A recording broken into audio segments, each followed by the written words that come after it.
Please get ready for a dictation of exercise 26. It is a legal exercise from April 2021 issue of Progressive Magazine. 5 seconds. Start. That apart, it is his submission that the agreement between the parties is determinable in nature. Therefore, no interim relief as prayed for by the petitioner can be granted. In support of his submission, he has referred to Article 22(2)(a), which provides for termination for cause or breach, which could be during the lock-in period or after the lock-in period, and Article 25(3), which provides for termination by the respondent without cause after the lock-in period. He also stated that the remedies sought by the petitioner are statutorily prohibited under Section 14B, Section 14D, read with Section 41E of the Specific Relief Act. He relied upon the judgment in the case of Marriott International Incorporation and others versus Ansal Hotels Limited, and another learned opposing counsel also meets the argument of learned counsel with regard to Section 202 of the Contract Act to contend that there is no agency coupled with interest in favor of the petitioner.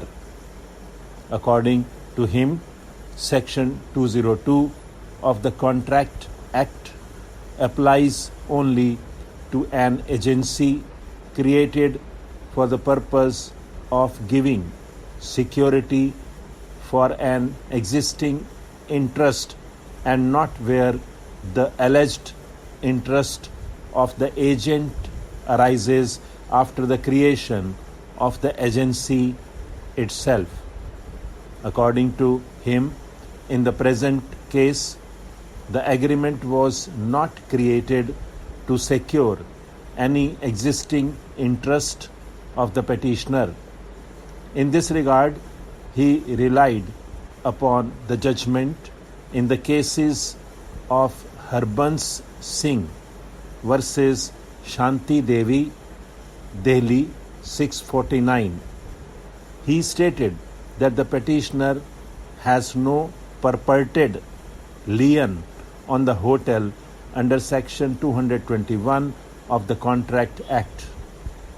In this regard, he has relied upon Article 25(5), which provides that the petitioner will become entitled to interest at the rate of 24% in case the petitioner's accounts and dues are not settled upon the termination of the agreement.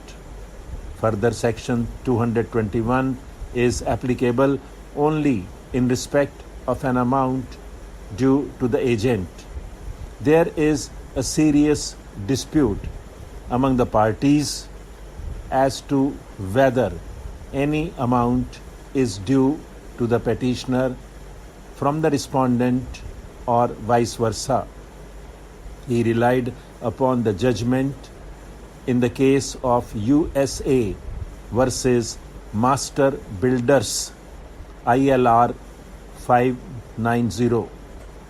According to him, it is settled law that an agent cannot exercise any lien under Section 221 of the Contract Act.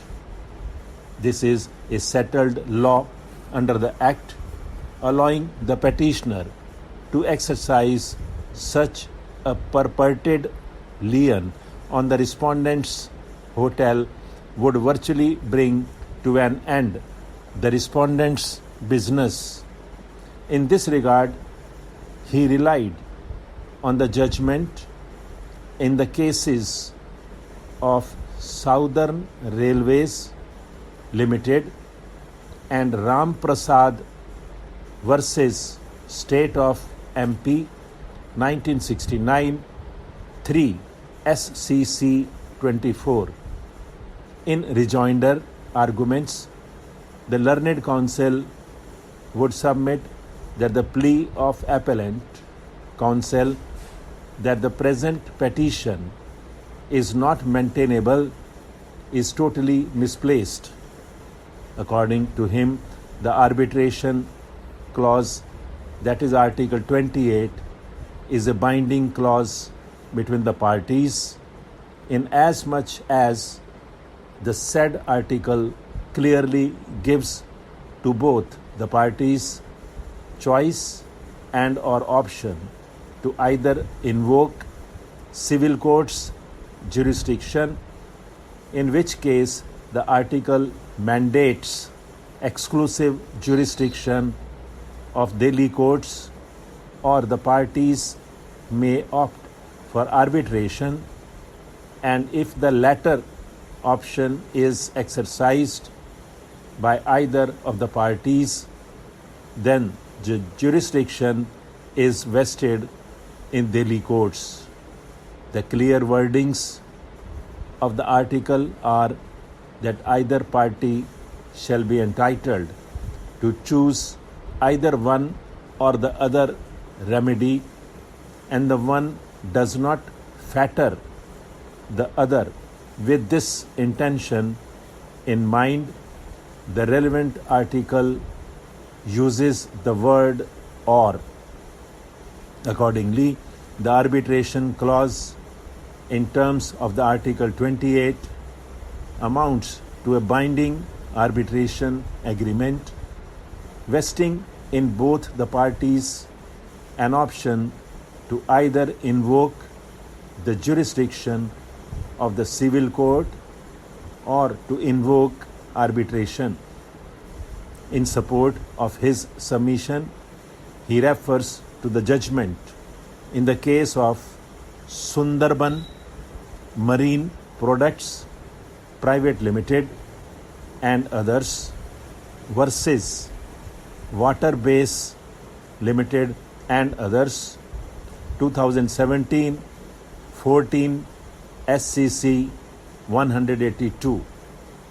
Having heard the learned counsel for the parties and perused the record, the first issue which is required to be decided is whether there is a binding arbitration clause in the agreement for this petition to be maintainable under Section 9 of the Act of 1996.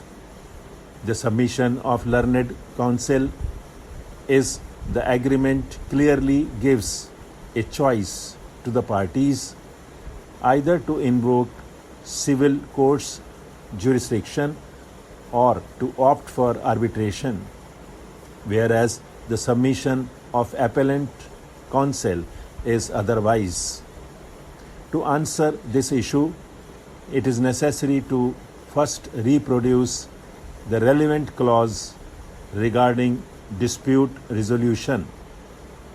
In the event of any dispute, claim, question, or disagreement arising from or relating to this agreement or the breach thereof, the parties hereto shall use their best efforts to settle the dispute, claim, question, or disagreement. To this effect, they shall consult and negotiate with each other in good faith, recognizing their mutual interests, attempt to reach a just and equitable solution satisfactory to both parties. The parties agree to meet for this. Stop.